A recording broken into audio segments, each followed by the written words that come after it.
¿qué tal? Muy buenas noches, bienvenidos nuevamente a este viaje hacia lo extraordinario.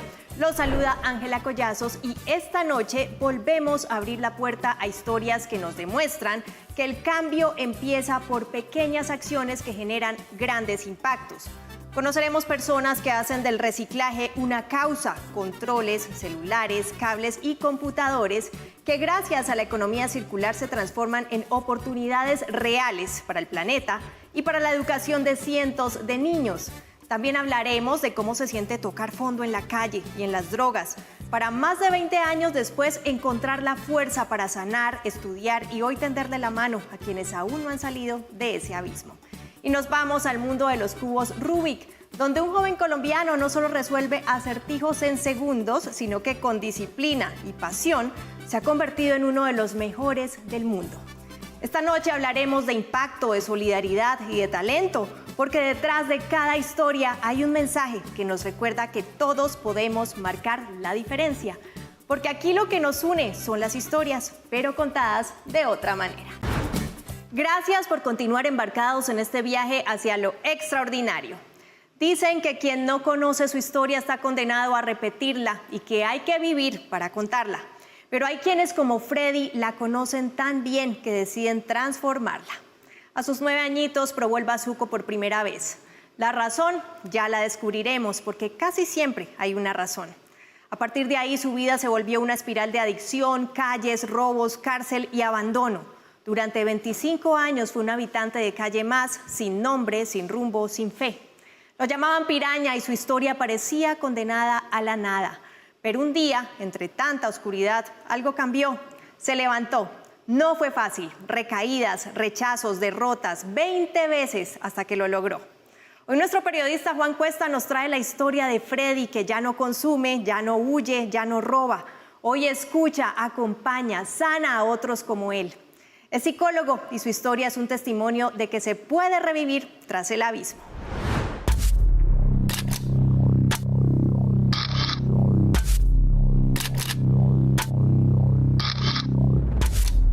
Aquel que no conoce su historia está condenado a repetirla y vaya que Freddy lo tiene claro.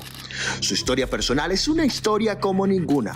Pasó de ser el rey del cartón y la jeringa a doctor del alma ajena.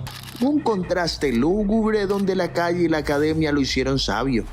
Pasó 25 años, escúchese bien, 25 años en la calle, consumiendo drogas, robando y hoy es psicólogo.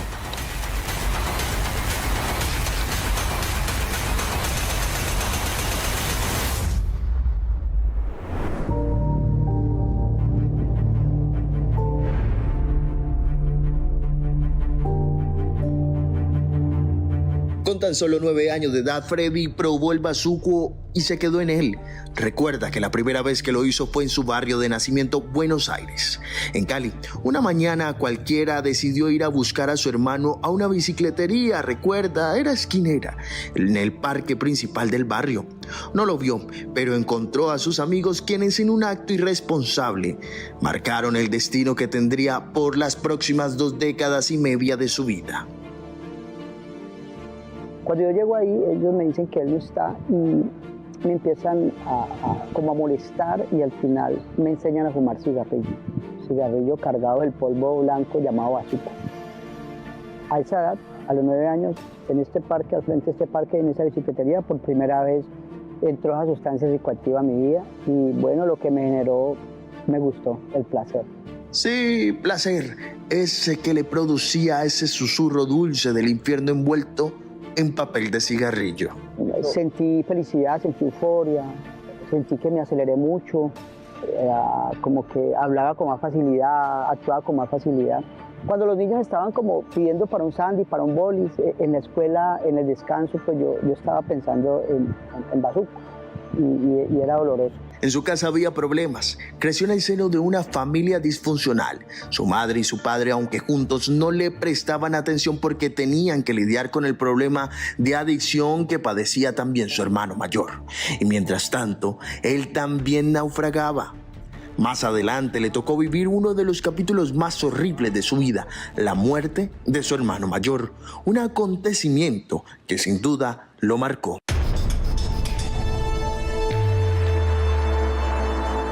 Ahora el bazuco se había convertido sin pensarlo en una especie de coach motivacional del abandono, en la guía espiritual que lo llevaba de la mano, pero que realmente lo arrastraba a la miseria.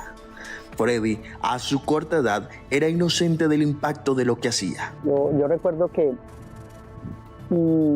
por la cuadra de mi casa estudiaba con 3 muchachos, jóvenes, niños como yo, de mi edad. Pero ya los padres me habían visto tarde de la noche, me habían visto ahí en la esquina fumando bazuco, me habían visto como que con conductas y consumiendo. Pero eran mis amigos, ellos eran mis amigos, y de la cuadra, y estudiábamos en la escuela, algunos estábamos en el mismo grado, y yo compartía con ellos, y fue muy, muy doloroso para mí que mis amiguitos no me saludaron cuando me vieron en la cuadra, y cuando llegamos a la escuela me dijeron pues que sus papás le habían dicho que no anduvieran conmigo, que no se acercaran a mí, que no estuvieran conmigo, y que porque yo pues que era un adicto, que yo consumía. Lo entrevistamos justamente en el parque principal de su barrio Buenos Aires, al oeste de Cali. Aquí recuerda que hace más de 20 años comenzó su odisea. Lo que comenzó como algo ocasional y sin el mayor de los esfuerzos, terminó en 25 años de penas, de indigencia por adicción a las drogas. A los 16 años de edad lo internaron sus padres para intentar rehabilitarlo.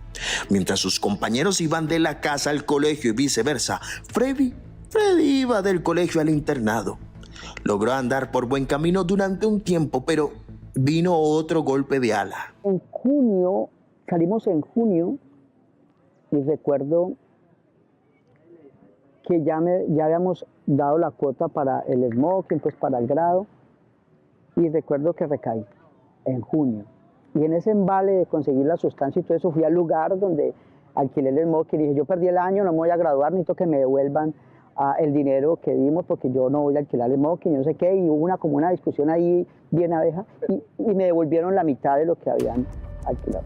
Armó su pistolo, como le llaman en la calle al cigarrillo de bazuco, y sin más, sintió tocar sinfonías de estallidos neuronales. Sí, nuevamente. Luego de su graduación, el ejército lo estaba esperando. Llegó a prestar el servicio militar y luego de una mala jugada, una mala conducta, tuvo que pagar 3 años de cárcel por hacer parte de un operativo ilegal usando las credenciales militares y llegó nuevamente a la oscuridad. Salgo del ejército después de 3 años a delinquir y termino pues robando motos. Yo aprendí a arreglar motos y yo me volví un jalador de motos en Cali, me robaba 2 motos diarias. También me decían piraña en el barrio, en este sector todo el mundo me conocía como piraña. Piraña, lo que no me roba lo daña. Yo fui muy dañino, hacía mucho daño por acá. Freddy anécdotas es lo que tiene por contar, como por ejemplo cuando se salvó de milagro porque lo habían mandado a matar por el robo de una moto y coincidencialmente quien lo iba a asesinar resultó siendo amigo suyo. Le perdonó la vida, pero bajo la promesa que se internara. De intentar matarlo, terminó haciéndole un favor. Y Freddy así lo hizo, se internó. Pero como este cuento todavía no acaba, volvió a recaer. 20 veces intentó rehabilitarse y 20 veces recayó. Solo una vez, la que lo tiene hoy de pie, fue la que lo sacó definitivamente de la calle. La clave estuvo en que nunca se rindió. Estamos sobre toda la 15 con 12, eso es acá en la ciudad de Santiago de Cali, Freddy. Esto es el centro de Cali, donde hay una parte que es denominada como la zona de tolerancia o olla, comúnmente se le dice. Y tú me decías que este lugar, precisamente que vinimos a recorrer, te trae recuerdos. Me compraba un tinto ahí en la esquina y iba y compraba, y ese era mi desayuno. O sea, era un café con un cigarrillo cargado de bazuco, un pistolo, lo que le llamaban en esa época. Era un pistolo. Era un pistolo. Aquí en esta esquina me rebuscaba, aquí en esta esquinita. Aquí yo me paraba a rebuscar mi consumo, a mirar que había mal puesto. ¿Cuánto te podían pagar? No, 3.000, 5.000 pesos. ¿Y esa plata qué hacía? En la esquina de allá compraba lo que le llaman piolines. ¿Cuánto podía costar un piolín? 200 pesos en esa época, 500 pesos. ¿Y te quedaba para luego comer? No, nunca pensaba en comer, no, en comer. Si me daba hambre después de 2 días o después de unas horas, pues yo iba allá al bochinche y ahí me daban sobrados, huesos, y ahí comía, no, nunca invertía para comer. O sea, no, eso no era importante porque eso se solucionaba. Esta era tu casa. Esta era mi casa. Allí en la esquina, cuando yo rebuscaba plata, había un lugar donde uno se podía meter allí a fumar. Entonces, cuando yo tenía buena plata, en vez de quedarme aquí afuera, consumiendo acá afuera, pagaba 1.500 pesos ahí y ahí me quedaba consumiendo. Freddy, ¿qué fue lo más duro?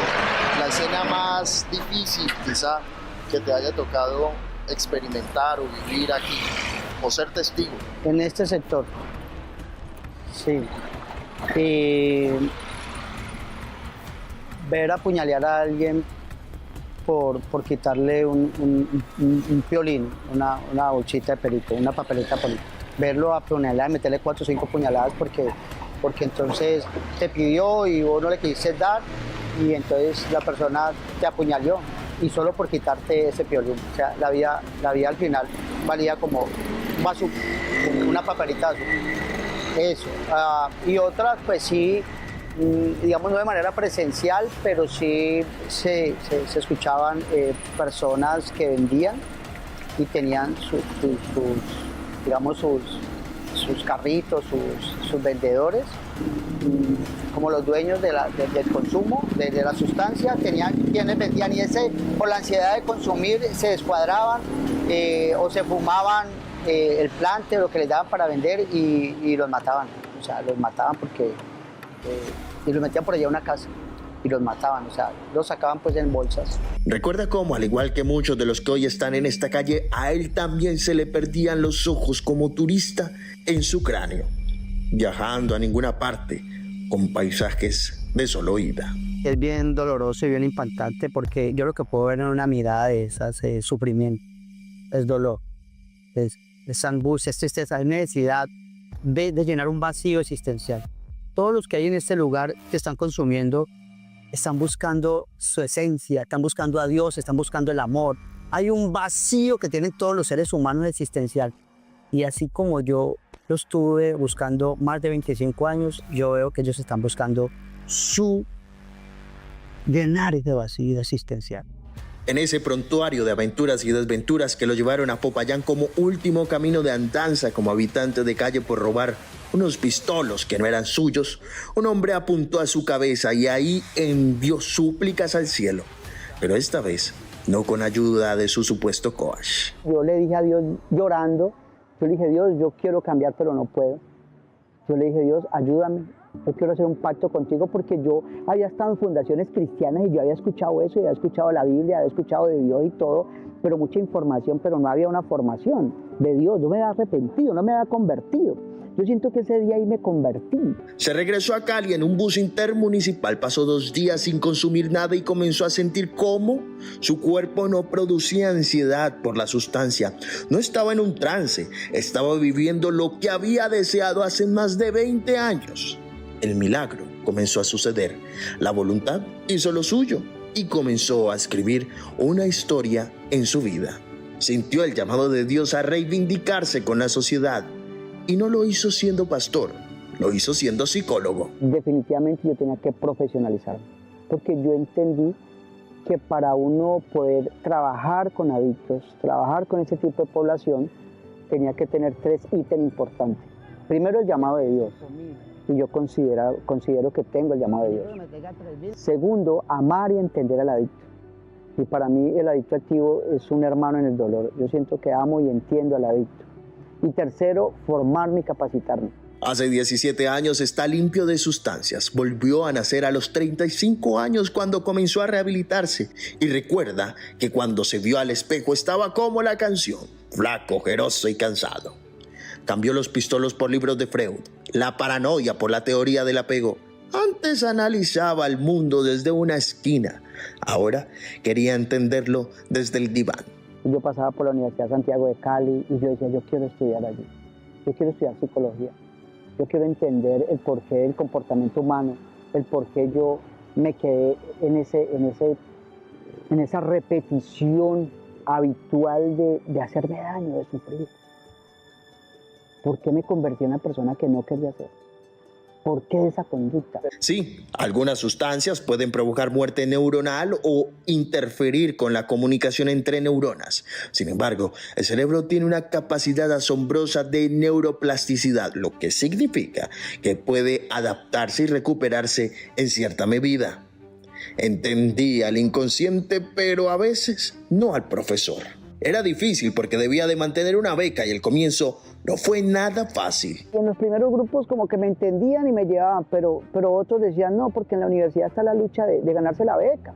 Entonces yo me quiero reunir con los buenos, yo no me quiero reunir con los malos. Entonces yo me reunía con los buenos, pero ellos me veían malo, entonces ahí todo el mundo tiene que trabajar, entonces me sacaban de los grupos y había frustración.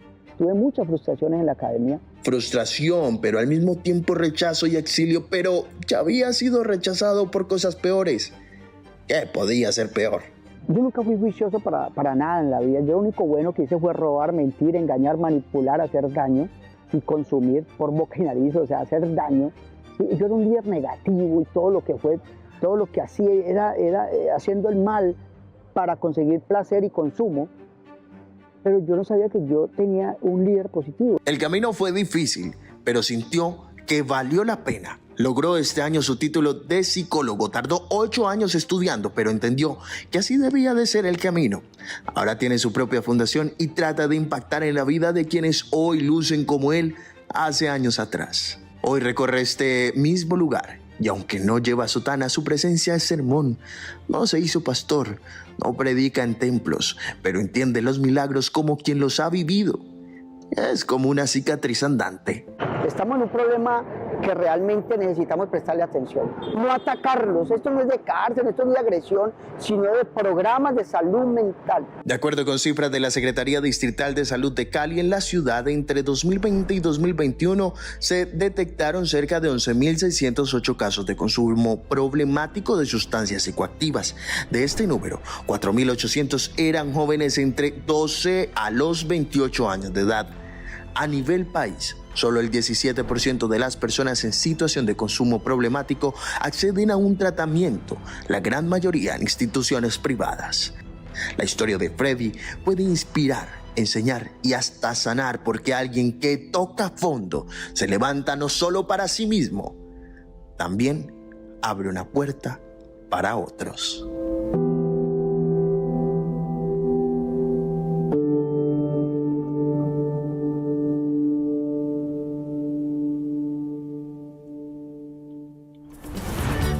Y con estas historias que nos conectan con el ingenio, la esperanza y la generosidad, cerramos un nuevo capítulo de este viaje hacia lo extraordinario.